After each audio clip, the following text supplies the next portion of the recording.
जो जन्मा है वो मरेगा ही, चाहे वो मनुष्य हो, देव हो, पशु या पक्षी, सभी को एक दिन जरूर मरना है। नमस्कार, आप देख रहे हैं संस्कृति टीवी। मनुष्य के जीवन का अटल सत्य उसकी मृत्यु है।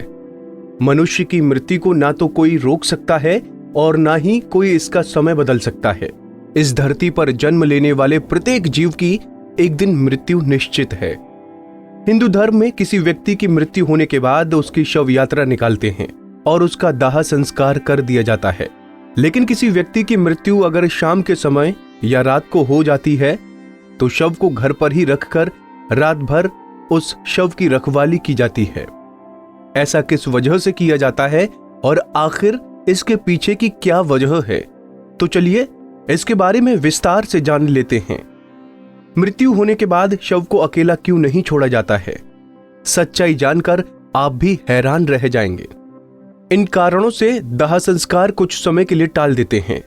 सूर्यास्त के बाद हुई है मृत्यु तो हिंदू धर्म के अनुसार शव को जलाया नहीं जाता है। इस दौरान शव को रात भर घर में ही रखा जाता है और किसी न किसी को उसके पास रहना होता है।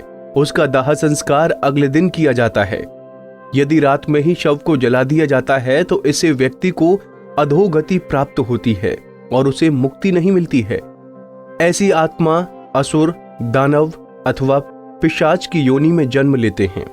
यदि किसी व्यक्ति की मृत्यु पंचक काल में हुई है तो पंचक काल में शव को नहीं जलाया जाता है। जब तक पंचक काल समाप्त नहीं हो जाता तब तक शव को घर में ही रखा जाता है और किसी न किसी को शव के पास रहना होता है। गरुड़ पुराण सहित कई धार्मिक ग्रंथों में उल्लेख है कि यदि पंचक में किसी की मृत्यु हो जाए तो उसके साथ उसी कुल के खानदान में 5 अन्य लोगों की मौत भी हो जाती है। इसी डर के कारण पंचक काल के खत्म होने का इंतजार किया जाता है।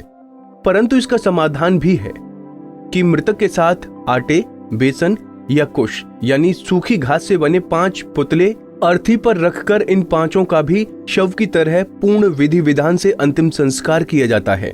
ऐसा करने से पंचक दोष समाप्त हो जाता है। यदि कोई मर गया है परंतु उसका दाह संस्कार करने के लिए उसका पुत्र या पुत्री समीप नहीं होकर कहीं दूर है तो उनके आने का इंतजार किया जाता है। तब तक शव को घर में ही रखा जाता है और किसी न किसी को शव के पास रहना होता है।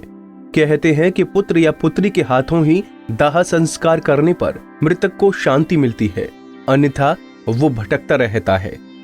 बने रहिए हमारे साथ, देखते रहिए हमारा चैनल संस्कृति टीवी। धन्यवाद।